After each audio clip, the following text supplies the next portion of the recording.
अगर मुझे यहाँ से हटाना है तो पुलिस को गिरफ्तारी करना पड़ेगा। देखिए इलेक्शन पास में आ रहे हैं, जहाँ से बस उस स्टेट की सरकार डिसाइड नहीं होती है, केंद्र की भी सरकार डिसाइड होती है, तो उसी लाइन में खड़े रहकर सरकार गिरा भी सकते हैं।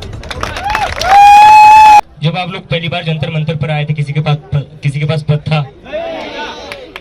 किसके पास पद था यहाँ पर? सीजेपी क्या थी? सीजेपी कोई पॉलिटिकल पार्टी है?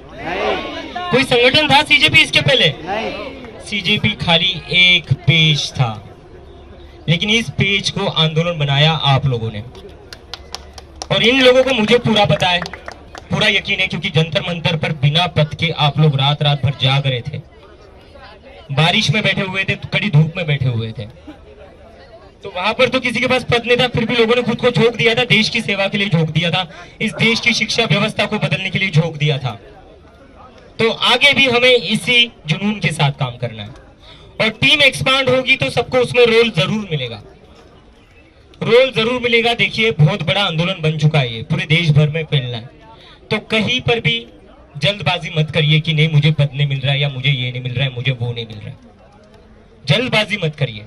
कई बार क्या होता है ना, हम जल्दबाजी कर देते। पेशेंस। 36 दिन बैठे हुए थे हम, जब हर इंसान कह रहा था कि इस्तीफा नहीं मिलेगा, क्यों बैठे हुए हो, फिर भी बैठे हुए थे। पेशेंस दिखाया था, रिजिलियंस दिखाया था, और उसके बाद वो हुआ जिसकी हमें भी उम्मीद नहीं थी। मुझे भी नहीं लग रहा था इस्तीफा आएगा, मैं सच बोलूं तो। और आपको अगर झूठ लग रहा होगा ना, एक रिपोर्टर का मुझे कॉल आया था, ठीक है, एक रात पहले, पूछ रहा था भाई क्या लगता है इस्तीफा होगा? मैंने कहा भाई मुझे तो पता नहीं। तो कहता बैठा क्यों है?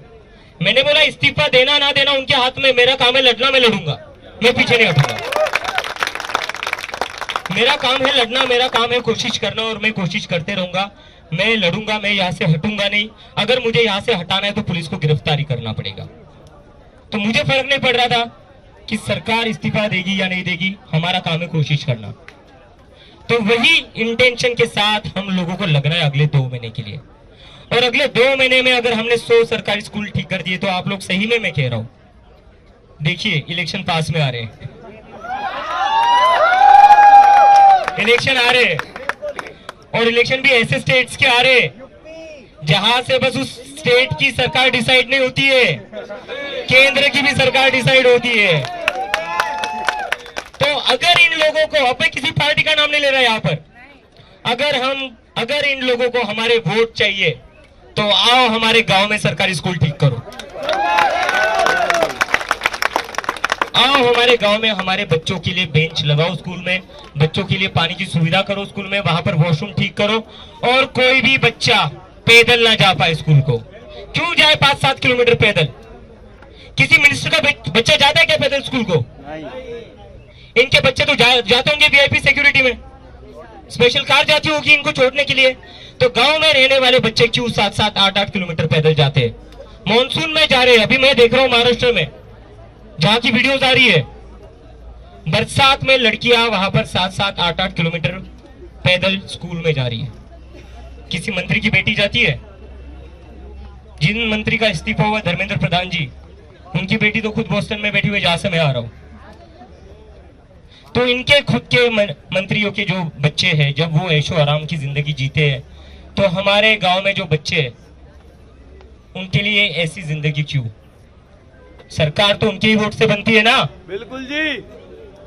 वोटिंग सबसे ज्यादा कहाँ होती है? कहाँ होती है? गांव में सबसे ज्यादा वोटिंग होती है। जो किसान है, जो मजदूर है, वो दिन भर लाइन में खड़ा रहकर वोट डालता है।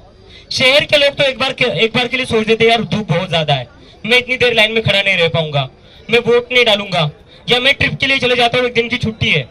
लेकिन जो किसान है, जो मजदूर है, वो दिन भर धूप में खड़ा रहता है और वो वोट डालता है। और जो इंसान, जो औरत सरकार बनाती है, उसी के बच्चों को अच्छी स्कूल नहीं मिलती है, उसी के बच्चों के स्कूल में वॉशरूम्स नहीं होते, बैठने के लिए बेंचेस नहीं होती है, बोर्ड्स नहीं होते, टीचर्स नहीं आते, और जिनको ये चुनकर भेज देते हैं उनके बच्चे चले जाते हैं अमेरिका पढ़ने के लिए। तो ये बंद करना है। तो मैं फिर से एक बार कह रहा हूं, चुनाव आ रहे तो स्कूलों पर काम हम शुरू करेंगे, और हम मजबूर करेंगे इन लोगों को स्कूल ठीक करने के लिए। स्कूल ठीक तुम्हें करनी ही पड़ेगी, स्कूल ठीक करो, हमारे कैंपेन का नाम होगा स्कूल ठीक करो। और अगर ये स्कूल ठीक नहीं करेंगे तो चुनाव आ रहे, अगर गांव के लोग सरकार बना सकते दिन भर लाइन में खड़े रहकर, तो उसी लाइन में खड़े रहकर सरकार गिरा भी सकते हैं। और अब किसी को अगर बोलना है कि नहीं सीजेपी पॉलिटिकल हो रही है, सीजेपी राजनीति कर रहे हैं, राजनीति करेंगे, राजनीति, क्योंकि इस देश की शिक्षा जो है वो राजनीति है, वो पॉलिटिक्स से है, और हम चाहते हैं कि देश की राजनीति जो हो वो शिक्षा पर हो। तो करेंगे हम राजनीति, करेंगे हम पॉलिटिक्स, और हम चाहते हैं कि इस देश की पॉलिटिक्स में शिक्षा पर बात हो, बेरोजगारी पर बात हो, हेल्थ केयर पर बात हो, हिंदू मुसलमान पर बात न हो। क्या किया इन लोगों ने हिंदू मुसलमान में बांटकर? क्या हिंदुओं के बच्चों के लिए अच्छे स्कूल बना दिए? बनाए इन्होंने? वो भी नहीं किया इन लोगों ने। इतना हिंदू हिंदू हिंदू मुसलमान करते रहते हैं। क्या किया आपने? एक भी स्कूल नहीं बना पाए ये अच्छा, जहां पर ये बता सके कि देखिए कितना आलीशान स्कूल बना दिया है। इनसे अपने हेडक्वार्टर्स पूछोगे तो 100 हेडक्वार्टर्स दिखा देंगे, ये लाखों दिखा देंगे। तो यही है कि सीजेपी एक पब्लिक प्रेशर ग्रुप है, लेकिन वो ऐसा पब्लिक प्रेशर है जो इस देश की राजनीति को बदलेगा। अभी हम राजनीति में उतर नहीं रहे, लेकिन राजनीति उसके बाद भी बदल कर रहेंगे हम। और जो आपने इस देश का सत्यानाश करके रखा है ना हिंदू मुसलमान की पॉलिटिक्स के ऊपर, उसे हम रोक कर रहेंगे, उसे हम खत्म करके रहेंगे, और इस देश में ऐसी राजनीति शुरू करेंगे जिसके बाद किसी भी बच्चे को सिग्नल पर तिरंगा झंडा ना बेचना पड़े 15 अगस्त को।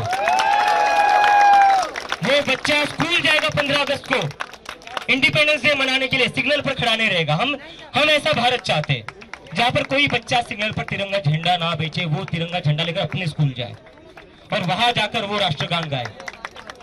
ये भारत बनाना है हमें। तो इसके लिए हम सभी लोगों को पूरी ताकत के साथ सेल्फलेसली, जैसे हम जंतर मंतर पर लगे हुए थे वैसे ही लग रहा है फिर से 2 महीने के लिए। इसके लिए हम एक फॉर्म भी रिलीज करेंगे। उस फॉर्म में हम आपको एक चेकलिस्ट देंगे कि वहां पर देखिए आप कि क्या क्या फैसिलिटीज उस स्कूल में है, क्या क्या नहीं है। आप वो टिक करिए। ईमेल आईडी रिलीज करेंगे, उस ईमेल आईडी पर आप वो सारे फॉर्म सबमिट करना। और पेरेंट्स, जितने भी पेरेंट्स हैं, मैं आप सभी लोगों से रिक्वेस्ट करता हूँ, खास करके जो गांव में आप मीडिया वाले शूटिंग कर रहे हैं, ये इंडोर होने वाली थी सारी बातें, बट शुक्रिया इन भाजपा वालों का जिन्होंने धमकाया। तो जितने भी माता पिता ये वीडियो देख रहे हैं, मैं आप लोगों से रिक्वेस्ट करता हूँ, आपके बच्चों का भविष्य का सवाल है। मुझे पता है गांव में जो माँ बाप रहते हैं उन्हें खुद कभी पढ़ने लिखने का मौका नहीं मिला है, लेकिन आपके बच्चों के साथ वो ना हो जो आपके साथ हुआ, इसलिए आप भागीदारी बहुत ज्यादा जरूरी है। आपको आना पड़ेगा आगे। आप जाइए आपके बच्चों के स्कूल में, सरकारी स्कूलों में, और देखिए क्या वहां पानी मिलता है या नहीं आपके बच्चों को, या उसे पानी पीने के लिए भी स्कूल के बीच में से घर पर आना पड़ता है, खाना खाने के लिए घर पर आना पड़ता है, या कोई लड़की है जो 10-12 साल की है जिसको अगर वॉशरूम जाना पड़ता है तो क्या घर पर आना पड़ता है उसे। ये नहीं होना चाहिए। देखिए अब ये सारी फैसिलिटीज मिलती है या नहीं, बिजली मिलती है या नहीं, स्कूल में बिजली आती है या नहीं, बेंचेस लगते हैं या नहीं, बोर्ड्स अच्छे हैं या नहीं, लगे हुए हैं या नहीं, ये सारी चीज आप देखिए। और बस देखिए मत, शूटिंग कर लीजिए इसकी, और ये सारे वीडियो आप इंस्टाग्राम पर डालिए। एक टाइम हुआ करता था जब मीडिया ये सारी चीजें कवर नहीं करती थी, लेकिन मैं पिछले कुछ दिनों से देख रहा हूँ जो बच्चे अपनी वीडियो शूट करके इंस्टाग्राम पर डाल रहे हैं ना, ये सारे बड़े बड़े मीडिया वाले अपने चैनल्स पर चला रहे हैं, और बाद में क्या कह रहे हैं, हमारी खबर का इम्पैक्ट। अरे तुम्हारी खबर का इम्पैक्ट है ये? तुम्हारी खबर का इम्पैक्ट होता तो तुम चले जाते ना जमीन पर। उन बच्चों की वीडियो आप इंस्टाग्राम से डाउनलोड करके कह रहे हो हमारी खबर का इम्पैक्ट। तो यही होगा, जब सरकार जनता की आवाज नहीं बनेगी तो जनता अपनी आवाज खुद रखेगी, और उसके लिए वो अब मीडिया की मोहताज नहीं है। उसके लिए उनके पास अपना मोबाइल फोन है, उस मोबाइल फोन पर कैमरा है, वो अपनी बात रखेगी। राजधानी का वीडियो मैंने बनाया, आप प्लीज एक बार देखिए, आपको अच्छा लगेगा। ये राजधानी है, कापाखेड़ा बॉर्डर गांव है दिल्ली का। अरे बंद हो गया सर, एक सेकंड बंद, मैं देख लेता हूँ। देखोगे तो आप अपनी चर्चा कर लो। कमर कमर तक पानी है बच्चों का, तो जा रहे